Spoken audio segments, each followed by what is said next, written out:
Buster had been at Metro-Goldwyn-Mayer after his great days because he'd had certain problems, and they put him on, and he would I think, suggest certain comedy routines on some of the shorts or maybe some of the movies. They had him there in a kind of consulting aspect. He wasn't acting. He had nothing. He'd lost everything financially, lost the house.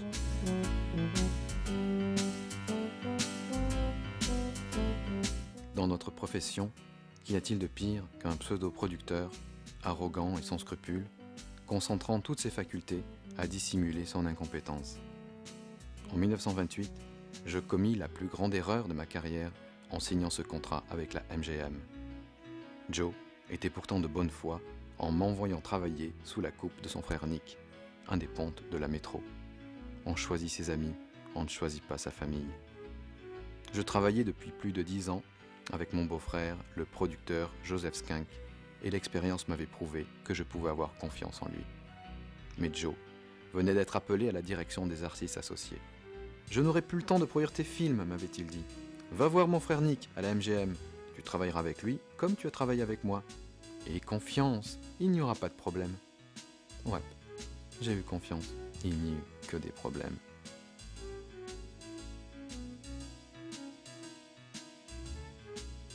Toute mon équipe fut dispersée sur diverses productions concurrentes. Je devais respecter à la ligne des scripts à la mode du moment, sans la moindre personnalité. Et par-dessus tout, il fallait être rentable. Travailler dans l'urgence, sans répétition, sans improvisation. Que vaut un artiste de music-hall, un enfant de la balle, si on ne lui laisse pas le temps de répéter, le plaisir d'improviser? Pas grand-chose.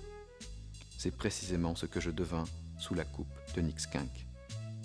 Mon mariage avec Nathalie partait à volo. Je me mis à picoler sérieusement.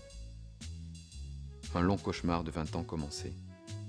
Ma seule consolation était d'avoir bouclé cette période de liberté avec un film dont j'étais particulièrement fier. Steamboat Bill Jr. Nul ne conteste à Mack Sennett le titre de roi de la comédie. En ce début des années 10, dans les studios biographes de New York, puis à Los Angeles, dans ses propres studios de la Keystone, cet ex-ouvrier métallo invente un nouveau genre cinématographique qui portera son nom, la Mack Sennett Comedy. Ces petits films d'une ou deux bobines commencent fréquemment par une parodie sans scrupule des grands succès de la scène ou de l'écran, avant d'exploser dans de délirantes confrontations ou des poursuites hystériques, libérant dans toutes les directions une énergie primitive qui n'a d'autre but que sa propre jouissance.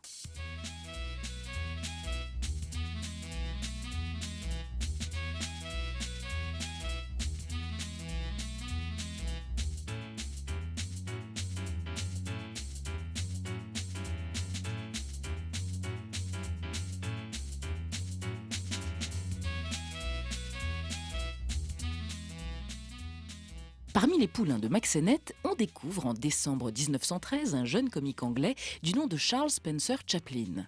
En moins d'une année, l'élève dépassera le maître en imposant sur les écrans du monde entier la silhouette et les mimiques de Charlot le vagabond.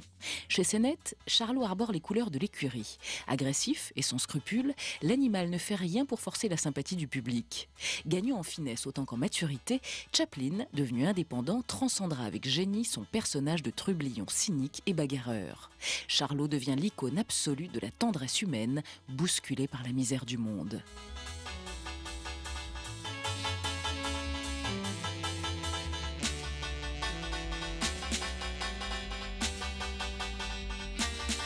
À la fin des années 10, Mack Sennett continue sa besogne de découvreur de talent, sans oublier d'affoler l'Amérique profonde avec les jambes provocantes de ses bathing beauties.